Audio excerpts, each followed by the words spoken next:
Hello dear students, welcome back to my channel physics SPC. Rotational motion का एक अच्छा question. A uniform rod of length 200 centimetre. एक rod है, इसकी length 200 centimetre है। यहाँ पे जीरो मार्क हो गया, फिर यहाँ पे ये लेंथ 200 सेंटीमीटर, इसलिए यहाँ पे 200 सेंटीमीटर मार्क हो गया। एंड मास 500 ग्राम, तो रॉड का मास 500 ग्राम है, तो 1/2 kg हो गया। ठीक है, हाफ के जी हो गया। Is balanced on wedge placed at 40 centimetre mark. ये वेज है जो इससे जीरो से यहाँ तक 40 सेंटीमीटर की डिस्टेंस पर है। A mass of 2 kg suspended from the rod at 20 centimetre. देखो ये 2 kg मास 20 सेंटीमीटर पर सस्पेंड कर दिया है, उसमें डायग्राम गिवन है। ठीक है, एंड अंडर अननोन मास है, ये अननोन मास है, इसकी वैल्यू निकालनी है। ठीक है, suspended from the rod at a 160 centimeter mark as shown the figure। 160 centimeter mark, ठीक है। find the value of m, तो m ही पूछ रहा है। such that rod is in equilibrium और g equal to 10 मीटर पर सेकंड दे रहा है। तो उसमें सबसे इंपॉर्टेंट पॉइंट है रॉड इज इन इक्विलिब्रियम। तो यहाँ क्वेश्चन में गिवन है रॉड इज इन इक्विलिब्रियम। तो जब अगर रॉड आपकी इक्विलिब्रियम में होती है, तो रॉड इक्विलिब्रियम में तभी होगी जब आपका एक पहले तो नेट फोर्स जीरो हो।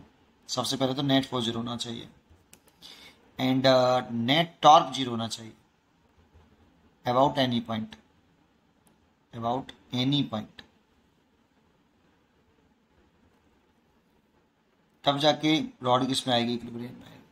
तो सबसे पहले नेट फोर्स इसको करिए, नेट फोर्स जीरो। तो इसमें कितने फोर्स लग सकते हैं, देखो ये सेंटर ऑफ मास हो गया रॉड का, क्योंकि ये 200 सेंटीमीटर है, तो ये वाली 100 सेंटीमीटर मार्क हो गया, और यहाँ इसका सेंटर ऑफ मास होगा। तो रॉड का जो वेट होगा, मास होगा, वो यहीं पे लाइक कर रहा होगा, और उसका मास 500 ग्राम है। तो 500 ग्राम को अगर मैं किलोग्राम में चेंज कर लूँ, 1/2 आएगा। तो 1/2 मास हो गया, 1/2 जी, और जी ले लेता हूँ, इतना न्यूटन फोर्स हो गया, देखो। ठीक है, और इसका एफ बी टी बनाऊँ तो ये हो जाएगा 2g न्यूटन, और इसका बनाऊँ तो ये हो जाएगा mg न्यूटन। और इस जगह पर इसका ये जो वेज है, इसका नॉर्मल रिएक्शन और होगा ऊपर रॉड पर n। ठीक है, अब नेट फोर्स को पहले जीरो करें, तो देखो ऊपरी तरफ तो केवल n ही है, और बाकी के सारे ये नीचे हैं, तो ये n बैलेंस करेगा किन सबको, इन सबको। एक तो 2g को, एक हाफ g को, और एक mg को, ऐसे ये बैलेंस कर लेगा। ठीक है, नहीं तो नीचे डाउनवर्ड फोर्स अगर इस अपवर्ड फोर्स के बराबर हो जाए तो नेट फोर्स जरूर हो जाएगा। ठीक है, क्योंकि इक्विलिब्रियम में रखा है तो बैलेंस तो करना पड़ेगा। ठीक है, एक बात। अब हमें नेट टॉर्क से ही काम चलेगा बेटा, क्योंकि मेरे को नॉर्मल रिएक्शन नहीं पूछा कि वेज का नॉर्मल रिएक्शन कितना है, रॉड पर कितना नॉर्मल रिएक्शन है, वो पूछा ही नहीं हमसे। तो यहाँ दो क्वांटिटियाँ अननोन है बेटा। एक तो आपका मास अननोन है एम, और एक एन भी अननोन है, एन गिवन नहीं है बेटा यहाँ पे। आप नेट इस एन को छोड़ नहीं सकते, आप जैसे ले रहे हो ना net torque about any point, है ना। तो वैसे तो निकाल तो किसी भी पॉइंट के अबाउट डॉट नेट टॉर्क तो जीरो ही आएगा, लेकिन एन तो अननोन है ना बेटा। तो मैं सबसे बढ़िया काम क्या करूँ, इसी पॉइंट के अबाउट टॉर्क निकालूँ वेज के अकॉर्डिंग। वेज के मान लो इस वाले पॉइंट को मैं पी मान लेता हूँ, तो पी पॉइंट के अबाउट टॉर्क निकालूँ, तो इस एन का नेट टॉर्क जीरो हो जाएगा, एन का टॉर्क जीरो हो जाएगा, सॉरी, है ना। तो मैं लिख रहा हूँ नेट टॉर्क, और ऐसा मैं क्यों कर रहा हूँ समझ में आया होगा, क्योंकि मेरे को एन नहीं कैलकुलेट करना है, एन।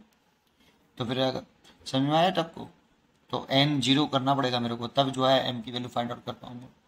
ठीक है, नहीं तो कैसे, वैसे अगर किसी और पॉइंट के अबाउट निकालोगे तो उसमें एन जीरो नहीं होगा, तो एक इक्वेशन यहाँ से बनेगी, इक्वेशन यहाँ से बनेगी, फिर इन दोनों इक्वेशनों को सॉल्व करके फिर एन निकलेगा। निकल तो फिर भी आएगा, लेकिन आसान नहीं होगा ना बेटा, दो बार क्यों करें। तो इसलिए net torque about, net torque on rod about point P, तो नेट टॉर्क है पी पॉइंट के अबाउट, वो तो जीरो होगा। तो मैं निकाल रहा हूँ पी पॉइंट के अबाउट। तो देखो सबसे पहले मैं इसका निकालता हूँ 2g न्यूटन का, तो 2g न्यूटन की ये लाइन ऑफ एक्शन हो गई, और पी पॉइंट के अबाउट निकालना हो तो ये परपेंडिकुलर डिस्टेंस हो गई बेटा ये वाली, तो कितना हो जाएगा 2g multiplied by perpendicular distance ये वाली।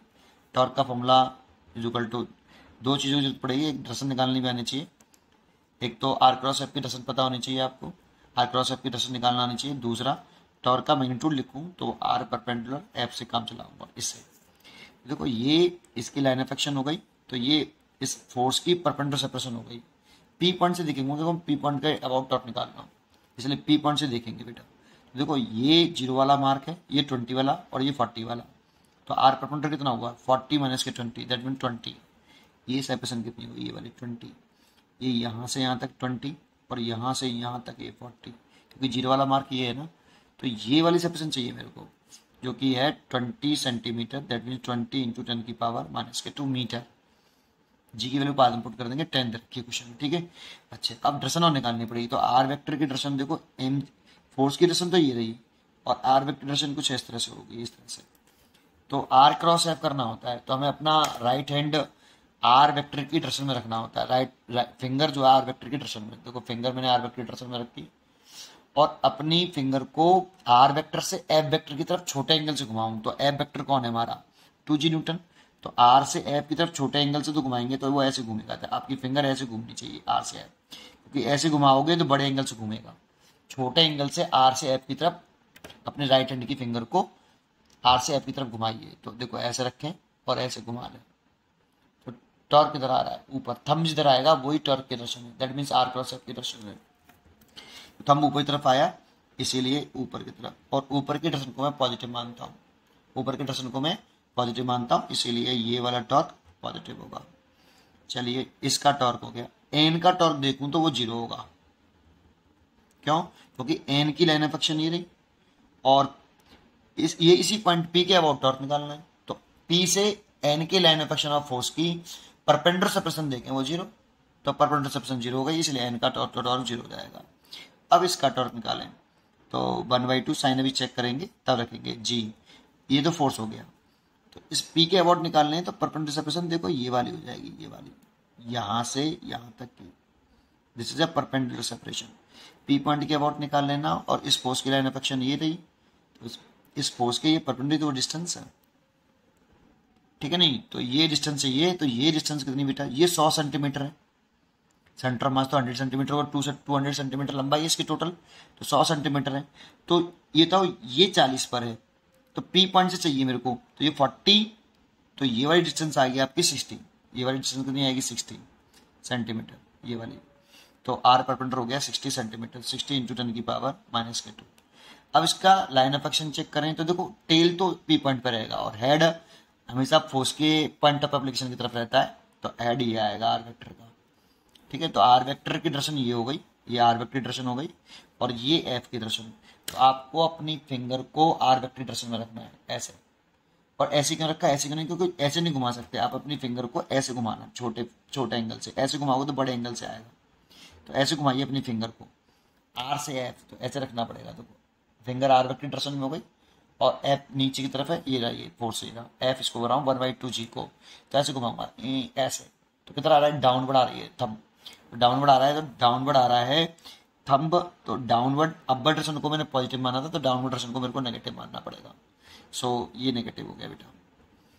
अब बचा आपका कौन सा mg न्यूटन, ठीक है, इसको देखें तो mg का टॉर्क निकालें तो mg इंटू परपेंडिकुलर सेपरेशन, लेकिन पी पॉइंट से चाहिए बेटा, तो पी पॉइंट से ये लाइन ऑफ एक्शन होगी इस फोर्स की, इस लाइन ऑफ एक्शन पर परपेंडिकुलर कर लो, देखो ये आएगी बेटा ये वाली, ये डिस्टेंस होगी यहाँ से यहाँ तक, दैट मीन्स ये वाली डिस्टेंस होगी परपेंडिकुलर डिस्टेंस ये वाली जो कि कितनी होगी, देखो ये 40 है और ये 160 है, तो 160 में से 40 घटा देंगे तो ये डिस्टेंस ये मेरे को पी से ये वाली, और ये 40 सेंटीमीटर और यहाँ से 0 से, तो ये वाला 160 माइनस के 40 दैट मीन्स 120 सेंटीमीटर ये वाली, this is a perpendicular distance between M G and point P, तो इसलिए ये कितना हो जाएगा आपका 120 इंटू 10 की पावर माइनस के 2, ये टॉर्क हो गया बेटा आपका, ये कर रहे हैं ना आर परपेंडिकुलर टू एफ, तो एफ हो गया एम जी और आर परपेंडिकुलर हो गया ये, डायरेक्शन चेक कर लें, तो अभी किया था आर वेक्टर की डायरेक्शन कुछ इस तरह से होगी यहाँ पे, ये आर वेक्टर की डायरेक्शन,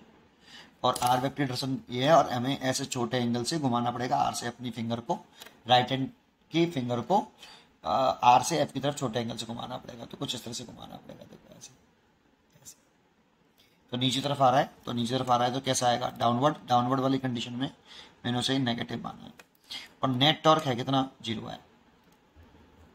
है ना, नेट टॉर्क पी पॉइंट के अबाउट 0 है, तो वो 0 लिख दिया। सॉल्व कर लो।